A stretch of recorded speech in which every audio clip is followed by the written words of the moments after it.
Hey guys, welcome back to Ad Lib Talk, and this is my review for Zack Snyder's Justice League. Wow, just wow. 4 hours and 2 minutes long is the total length of the Snyder Cut, which is the 2021 director's cut of the 2017 American superhero film Justice League. There is a lot to say about this movie. So before we start with the discussion and eventual review, don't forget to leave a like on this video if you enjoy it, and please do consider subscribing if you want to see more of my video reviews.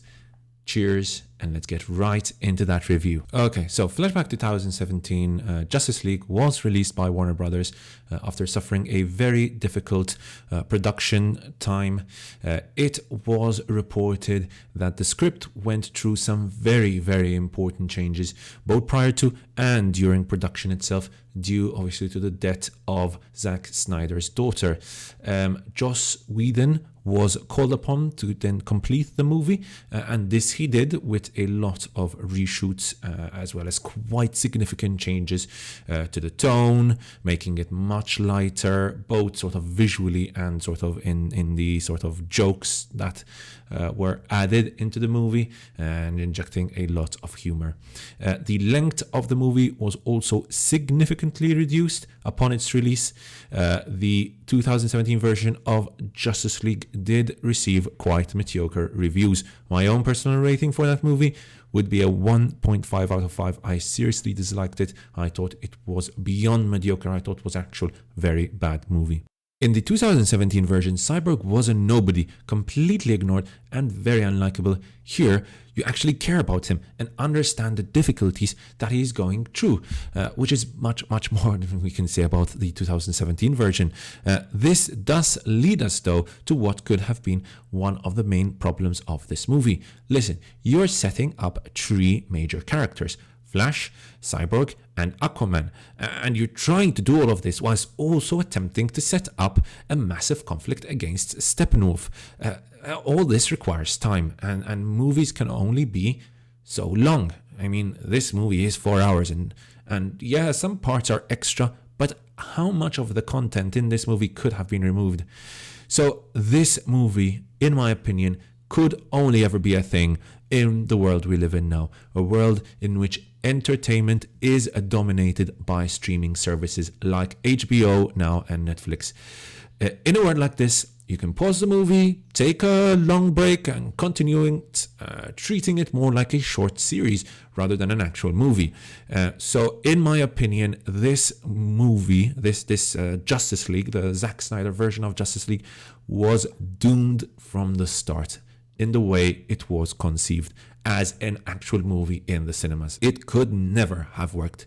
However, in this format, it actually makes quite a lot of sense, and splitting it into episodes, I think, was also quite a clever thing for them to do. This means that obviously characters get extended introductions, we learn much more about them, and thus we then eventually care more about them and care about the sort of action scenes that are going on, and the emotional moments feel actually quite well deserved and have a good payoff later on in the movie, which is completely opposite to what we got in the 2017 movie, where I personally at least couldn't care about anything that was going on the screen. Another big improvement for this version of Justice League are the visuals. Visually, this movie is much better. Zack Snyder is a master of CGI and implementing good CGI into movies, although sometimes he does tend to overdo it a little. And we see that in this movie as well. So the improvement in visuals, however, is quite astounding. Let's start off with Steppenwolf. What an improved look our main villain has. He looks so much more badass. His outfit, even his face, just looks so much better, much more improved than the one we got in 2017. The action sequences themselves are bombastic and exciting, and are also quite enjoyable to watch. Each superhero has his or her own fighting style and sort of skills, and I enjoyed getting to see them all showcasing these kinds of skills in the lots and lots of action that you get. Wonder Woman especially feels much more mature, and her fighting style feels much more satisfactory than the one we got in the Wonder Woman 1984 version, where she felt more like a teenage version of Wonder Woman. This version itself has a much darker tone, whilst offering also much better visuals. For some, this may be a negative, because I know that a lot of people dislike the dark tone and how this movie sort of takes itself far too serious. And yes, I would agree in a certain sense that it does. But at least it's a nice change from the sort of Marvel tone, both visually and sort of in the script, right? Because obviously Marvel, the Avengers usually have lots of jokes here and there, so that the dark moments are never too dark. Here we have a few jokes, especially by the Flash and sometimes by Aquaman, but more or less it retains this very, very, very dark and almost depressing tone throughout. Now, some negatives about the visuals. I thought that some of the editing was off, especially in the epilogue. I thought that some of the editing there was awkward, very awkward, and there were a lot of very strange transitions there as well. There was one point where it all went dark and I was like, wait, what's going on here? And then the transition to that Batman scene was weird and tonally completely off. But I mean, these are some errors that I sort of expected to see in this version. I expected to see more of, to be perfectly honest. The actors themselves, personally, I did quite enjoy most of the performances that I got in this movie. It is, to be honest, a very talented cast. I really enjoyed Ray Fisher as Cyborg. He gives us a fantastic portrayal of a teen who has been through a lot of hardships, but is still trying to do his very best in a obviously very difficult situation for him. Ezra Miller is not as funny as in the 2017 version, but it was great to see his character being more significantly involved in the conflict, in the action at the end. The rest were pretty much as expected. I personally have never been a massive fan of Cavill as Superman. There seems to be something off there, but at least he doesn't have that awkward mustache CGI like in the 2017 version. Ben Affleck, I think, is potentially one of the best Bruce Waynes we could have ever gotten. Unfortunately, the material he has throughout all the movies he's appeared in as Batman have been very weak. And so we never saw the true potential that Ben Affleck has. And obviously now we know that he will no longer be appearing as the Batman, which is very unfortunate because I think he makes an excellent Bruce Wayne, and I think with time he could have made a very, very good Batman. Finally, both Jason Momoa and Gal Gadot, I think, gave, pretty decent performances. They're not the best of actors. They know that. We know that.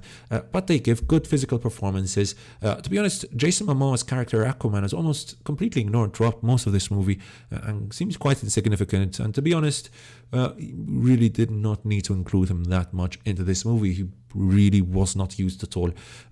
But I think Gal Gadot gave an okay performance. I prefer this version of Gal Gadot than the one we got in Wonder Woman 1984, which feels like an almost dumbed down version made for kids Wonder Woman. In this case, Gal Gadot's take on Wonder Woman was much more mature, and personally I enjoyed much, much more. Now let's talk about negatives, and yes, there are a lot of negatives in this movie. First thing, it's way too long, right? That's quite obvious. Its main strength is also its main weakness. Not everyone will be patient enough to watch this version of the movie. The pause button is your friend, and you can treat this more like a series rather than a very, very long movie. Secondly, I felt like some characters were shoehorned in just for the sake of being there. I thought, for example, characters like Lois Lane are completely wasted. I kept on hearing Lois Lane is the key, Lois Lane is the important character here throughout the movie, but it's never really actually shown. I mean, I hear it all the time.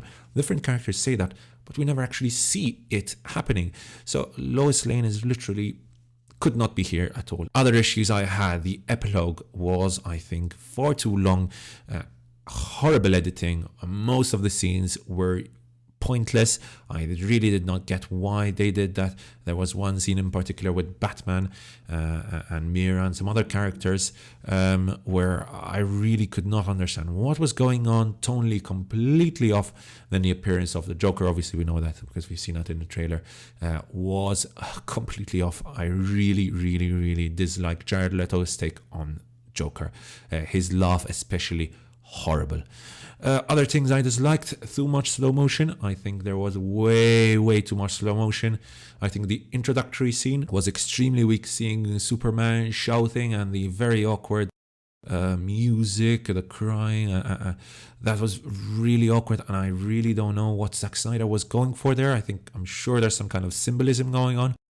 I personally could not understand it, to be perfectly honest with you, and I really found it very awkward. So there are a lot of weak moments in this movie. However, at the end of the day, Zack Snyder's Justice League is a much improved version of the 2017 version. We haven't seen much of this movie, to be honest. So even if you didn't like the 2017 version, I would highly recommend giving it a go. It benefits from much improved characterization, much better visuals, better music, and a script that, whilst not being The Godfather, is still much better than the one we had in the 2017 version.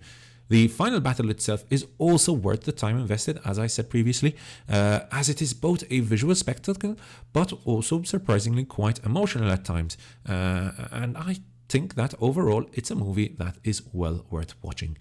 At the end of the day, what rating do I give this movie? I give Zack Snyder's Justice League a 3 out of 5. Thank you so much for watching, guys. I hope you enjoyed that review. If you did, don't forget to leave a like on this video, and don't forget to subscribe to get the latest movie and video game related videos. Cheers, and I'll see you guys next time right here on Ad Lib Talk.